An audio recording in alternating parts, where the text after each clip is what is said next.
শুভ দুপুর বন্ধুরা।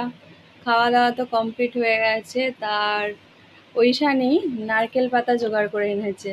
এগুলো সরু সরু, আসলে নারকেল গাছ ছাড়ানো হয়েছে আজকে, তো ও পাতাগুলো এনেছে, আমাকে বলছে কিছু বানিয়ে দাও। তো আমার মনে পড়ে গেল আমরা ছোটবেলায় পাতা দিয়ে ঘড়ি বানাতাম, এখানে করতাম। আর সেই পাখা বানিয়ে একটা কাঠি দিয়ে গিঁথে আর জোরে দৌড়াতাম। আমরা দৌড়ালে পাখাটাও ঘুরতো। তো আমি তো একবারে ভুলেই গেছিলাম কিভাবে করতে হয়। তো অনেক চেষ্টার পর মনে পড়ে, ছোট্ট জিনিস কিন্তু তাও ভুলে গেছিলাম যে কোন দিক দিয়ে ঢোকাবো। তো এই যে তৈরি করলাম। তোমরা কে কে করেছো ছোটবেলায়? আমাদের ছোটবেলাটা একরকম ছিল।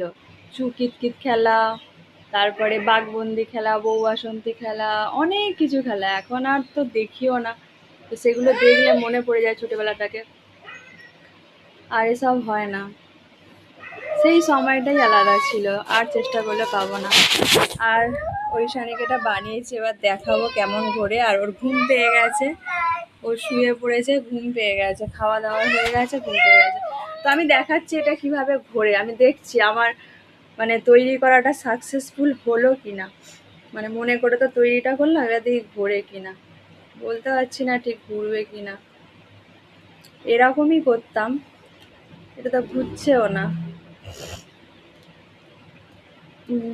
দাঁড়াও দাঁড়াও, এক মিনিট এক মিনিট এক মিনিট। এই তো এইভাবে, এটা কিন্তু হাত দিয়ে নয়। এক মিনিট, এটা পাখায় হাওয়ায় দিলে ঘোরে। এইভাবে ঘোরে, কিন্তু এটা ঘুরছে না। তো ওইখানে অধীর আগ্রহেও দেখার জন্য কিন্তু হলো